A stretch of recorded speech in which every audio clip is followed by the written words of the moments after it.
Every war in history has been fought over something physical: land, resources, people, ships. But there's a new kind of war. And it doesn't need any of those things. No soldiers, no missiles, no declaration of war. All it requires is a login.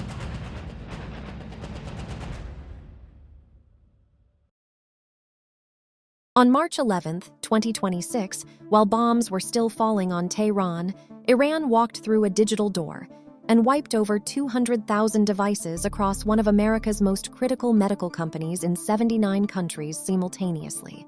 Hospitals lost systems. Emergency rooms scrambled. The hackers left a message on every blank screen. This is just the beginning. To understand what happened, you need to understand a concept most people think is science fiction, but isn't.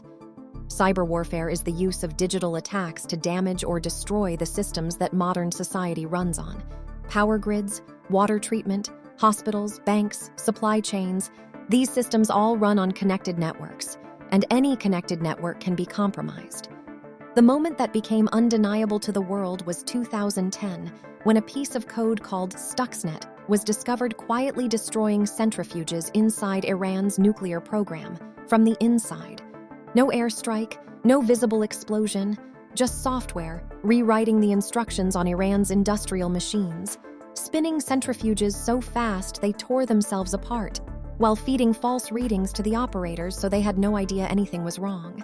Stuxnet infected over 200,000 computers across Iran and destroyed roughly 1/5 of the country's nuclear centrifuges. It was later attributed to the United States and Israel. We have entered into a new phase of conflict in which we use a cyber weapon to create physical destruction. And in this case, physical destruction in someone else's critical infrastructure. Security researchers called it the opening shot of a new era.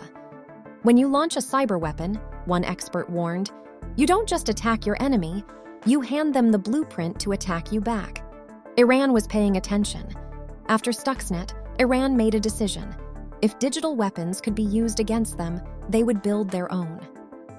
Over the next 15 years, they recruited engineers, built state-sponsored hacking units inside the intelligence ministry, and deployed proxy groups to carry out attacks with plausible deniability.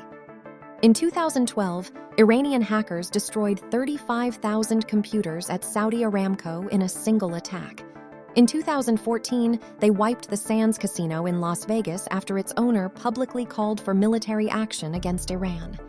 Their weapon of choice, the Wiper attack, malware that doesn't steal data, it erases it, permanently. No ransom, no negotiation, just destruction.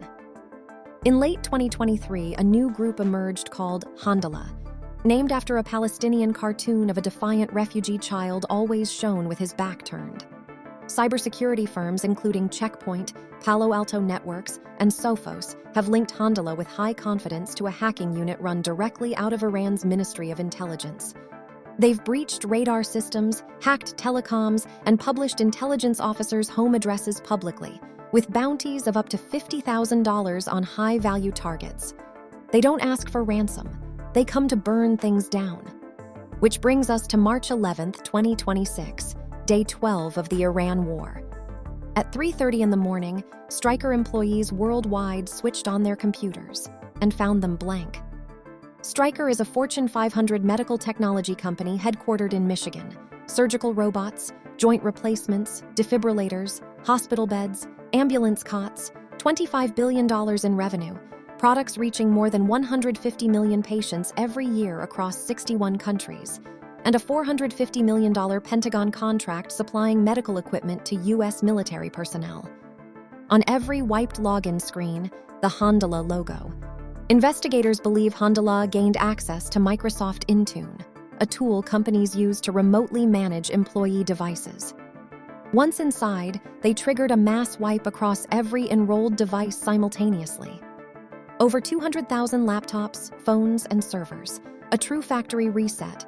Employees were told, do not turn on any company device. Stryker filed an emergency SEC disclosure within hours. And as the war continues in Iran, it looks like the first retaliation stateside is something that we saw today or yesterday. It's not a physical strike, it is a cyber attack. An Iran-linked hacker group has claimed responsibility for a cyber attack on a medical tech company, Stryker. Major hospital systems disconnected from Stryker. Supply chains went dark. Handala claimed 50 terabytes extracted and threatened to release it. Stryker was not a one-off. It was a signal. On the same day, Iran's IRGC published its next cyber target list. Google, Microsoft, and Amazon, NVIDIA, IBM, Oracle, Palantir. Iran had already struck 3 Amazon Web Services data centers in Bahrain and the UAE, knocking cloud services offline across the region. Since the war began, researchers have tracked roughly 60 hacktivist groups now active, including pro-Russian collectives coordinating with Iran against Western infrastructure.